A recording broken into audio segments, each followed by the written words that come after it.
This formation is absolutely taking off right now. Oh, here comes Pepe. Welcome everybody. Today I'll show you a trending formation played by great players such as world champion JVICTOR or multiple Dutch champion INDOMINATOR. I've been playing this for over 2 seasons already, and believe me, this formation allows you to exert massive central pressure both in defense and when attacking.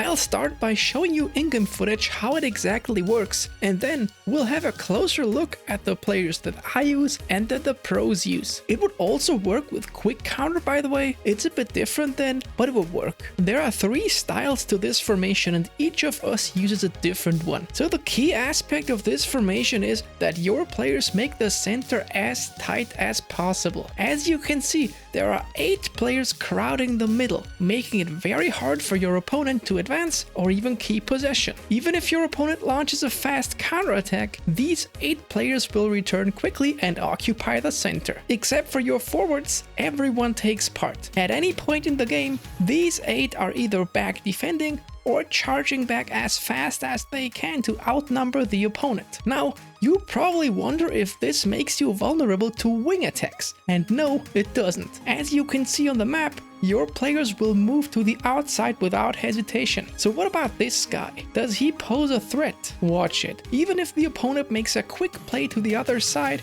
your players will immediately move and cover, establishing superior numbers. So there's nothing to worry about. Even though the key aspect of this formation is the center play, the wings are still covered just fine. Attacking is very dynamic, since your overwhelming midfield will often win possession even further up the pitch. Quickly passing to your forwards is a good option, but that's just one way. You can also make runs, slow down, dribble, and be a bit more patient in your attacks. In general, 5 players will join your attack, usually in the order you can see here, with the central midfielders outside and the attacking midfielder between or behind the 2 forwards. Note that sometimes your attacking midfielder is even more offensive than your forwards. If you take your forwards to the outside, your central midfielders will take the spot in the middle instead. You can also attack with quick short passes through the midfield if you like. In some situations, especially if you're being pressured and have no good short options, you can even play a long stunning cross all the way to your forwards. Doesn't always work, but allows you to skip many of the opponent's players for free, granting you lots of space. Let's move on to the players before I show you more footage. Use any keeper you like, but be sure he has a low punt ability, which allows you to launch quick counterattacks. INDOMINATOR, myself, and JVICTOR all use 4 at the back. As center backs, we use either destroyers like Nesta or Jimenez, built up like De Ligt, or no-style players like Costa Curta or Rijkaard. This is pretty standard, nothing to add here. INDOMINATOR and me use 2 real fullbacks, whereas JVICTOR prefers to use 1 center back instead of a fullback. Do whatever you prefer and feel better with. I prefer the fullbacks because I like the offensive runs I can do with them after winning possession. Against center-heavy meta formations with 3 forwards, JVICTOR's way grants you a stronger center in your defense. Generally, you want your fullbacks to stay back unless you control them. So if you use an offensive fullback like I do with Davis, I'd recommend using a defensive instruction on him. Only if you really want the extra offensive power and have an extremely strong player like Roberto Carlos, you could also try without the instruction. INDOMINATOR simply uses 2 defensive fullbacks here. If you do that, no instruction needed. Stat-wise, you want these players to be very fast, great at defending and physical contact, and alright at dribbling and passing. For the defensive midfielder, we all do the same thing. This is our guy that stays further back to prevent or stall counterattacks while trying to win as many balls as possible. JVICTOR and I use a box-to-box player here, with Vieira and Zakaria respectively. INDOMINATOR uses Gilberto Silva, who's an anchorman. If you use anything other than an anchorman, I highly recommend giving the player a defensive instruction because you absolutely want him to cover for your offense in case you lose the ball. So far, all 3 of us are doing pretty similar things. This, however, changes now with the 3 remaining midfielders, which decide what style you're playing. As central midfielders, I use a box-to-box player and one without activated playstyle.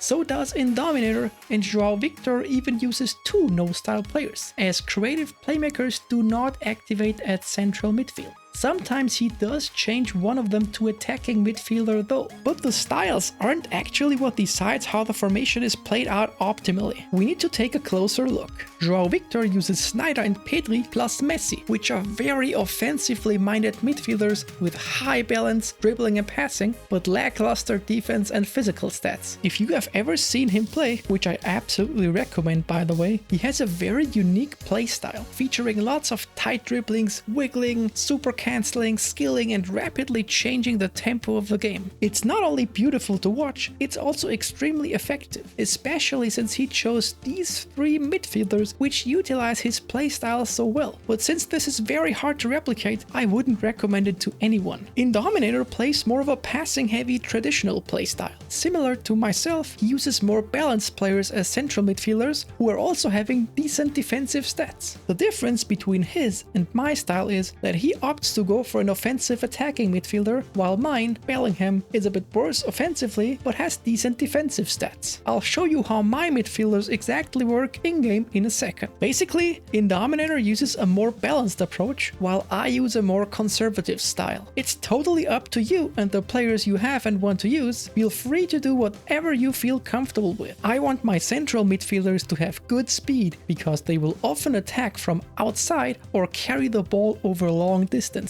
They must also have decent defensive stats because that will help them intercept passes. Now let me tell you a secret. The formation I showed you is actually one of my most offensive variants. This here is something I've recently tried and so far it worked really well. Using three players with great speed and tremendous physical and defensive stats in the midfield like Marquinhos, Zakaria, Lima or even base Kanté is an idea most people sleep on because none of the popular players are doing it. Now let me show you why I want my attacking midfielder to also have decent defensive stats. As you know, the center is most important. In many defensive situations, your attacking midfielder will actually go further back than your central midfielders. This is my attacking midfielder Bellingham. Watch what he does. He chases back and is now furthest back out of all midfielders. This isn't rare to happen. If you watch here, it isn't even me taking the ball, but the AI. This is why defensive stats are so important, especially if you play against a full epic team. Let me explain this. As you can see, I use mostly free players. Offensively, you generally have lots of influence and freedom of what you want to do. Your personal skill matters a lot. Defensively, you only react. You only control one and maybe a half player. If your AI players have high defensive stats, it will be a lot harder for your opponent to find good passing opportunities close to your goal. That's why I sometimes go for this defensive variation I just showed you when I see it's like a top 50 or top 100 player with a full epic squad. Now to the forwards. Goal poacher, deep lying forward or no style works best. JVICTOR uses no style Gullit and goal poacher Mbappé. INDOMINATOR uses goal poacher Ronaldo and deep lying forward Messi. And I use deep lying forward Neymar and no style Messi. I would recommend to do as INDOMINATOR and I do and use a left foot on the right side and a right foot on the left side, because in many situations this will give you a better angle when finishing. Use agile, fast players with strong dribbling and great finishing here. Not only is it useful in general, but especially so since they sometimes roam to the outside for a pass